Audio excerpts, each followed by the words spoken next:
unlimited powerful, the Almighty Allah, who is the creators of this universe, and actually His Prophet Muhammad sallallahu ta'ala alaihi wasallam.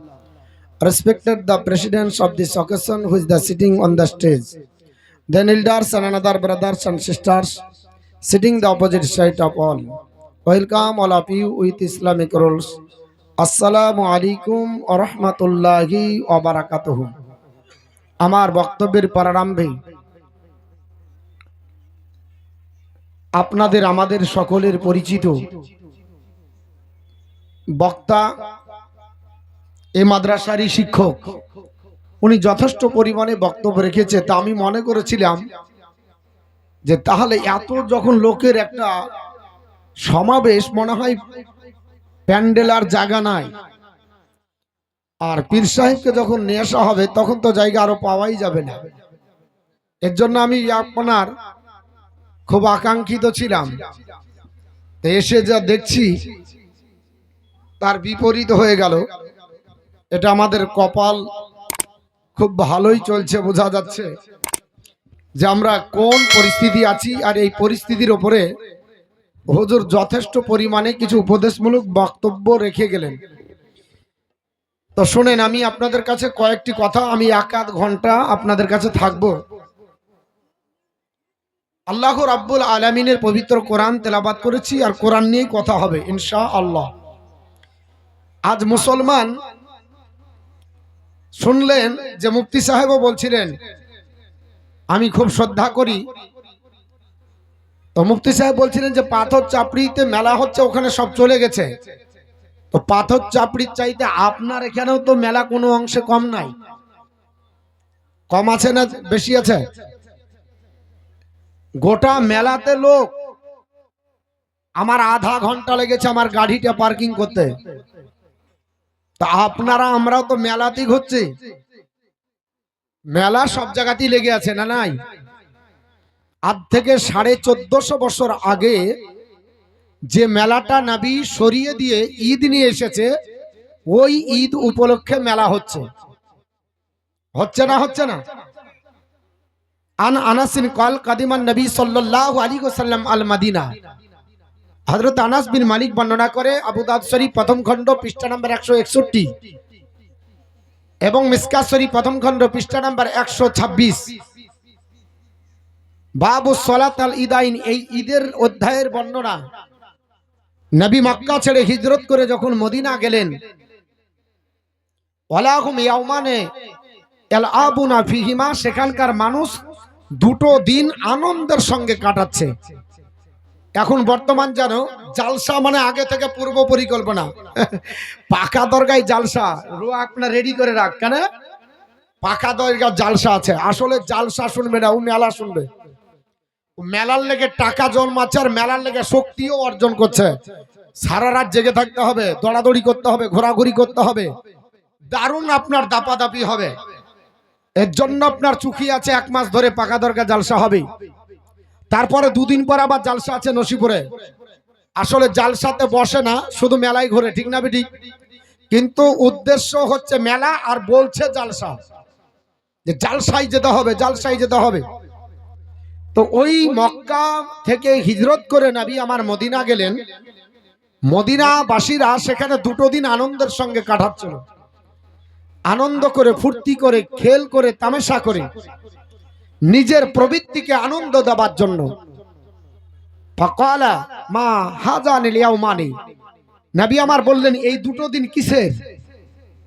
ক্বালু, তারা বলল, কুননা নালাবু ফিহিমা feel জাহিলিয়াতি, ও আল্লাহর নবী, এই 2 দিন আইয়ামে জাহিলিয়াতের যুগ থেকে আমরা পেয়েছি, অজ্ঞতার যুগ, দা এজ অফ ইগনোরেন্সের যুগ থেকে এই 2 দিন আমরা আনন্দ করে, ফুর্তি করে, দৌড়ে, আপনার বলা আছে নারী আর পুরুষ অবাধ ভাবে মিলামেশা করে দিনটি কাটাই।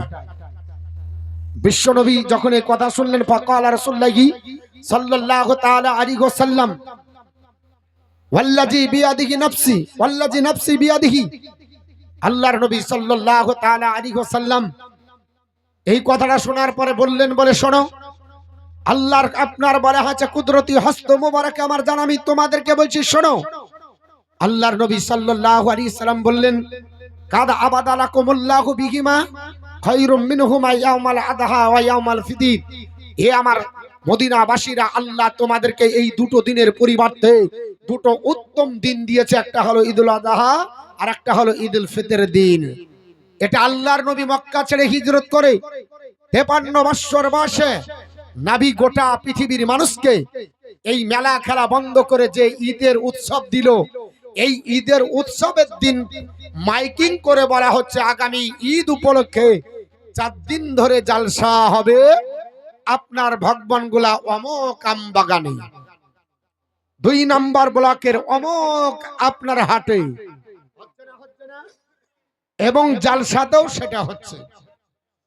অনেক ব্যক্তি বলছে হুজুর একটু টাইম পাস করতে হবে। টাইম পাস হয় না, এর জন্য ঈদের নামাজ খুব আপনার বলে আছে ঘোরাঘুরি হয়, মোটরসাইকেলে দৌড়াদৌড়ি।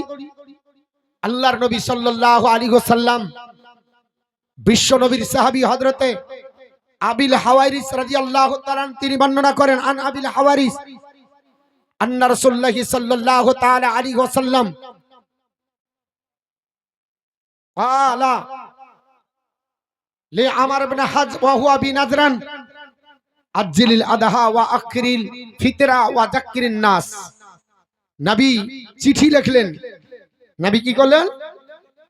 কাতাবা আমর ইবনে হাজাম, মানে আমর ইবনে হাজামকে নবী পত্র লিখলেন। তাহলে এই হাদিসের ব্যাখ্যাতে বা এই হাদিস থেকে বোঝা গেল নবী লিখতেও জানতেন। অনেক ব্যক্তি বলে না যে নবী লেখাপড়া জানে না, বলে না।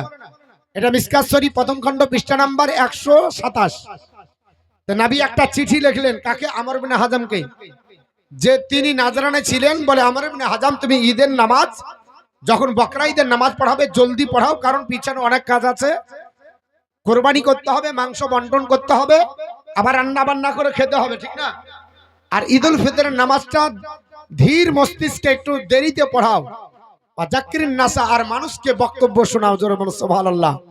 তাহলে যদি টাইম পাস করতে হয় তাহলে সাংস্কৃতিক অনুষ্ঠান গান বাজনা না করে কোরআন হাদিসের এই যদি আমরা প্রতিযোগিতা করতাম, কুইজ করতাম কেরাতের, কিংবা আমরা যদি গজলের কিংবা নাতের, কিংবা যদি ইসলামিক কালচার করতাম বা কোনো যদি জালসা করতাম, তা টাইম পাস হতো না? হতো না?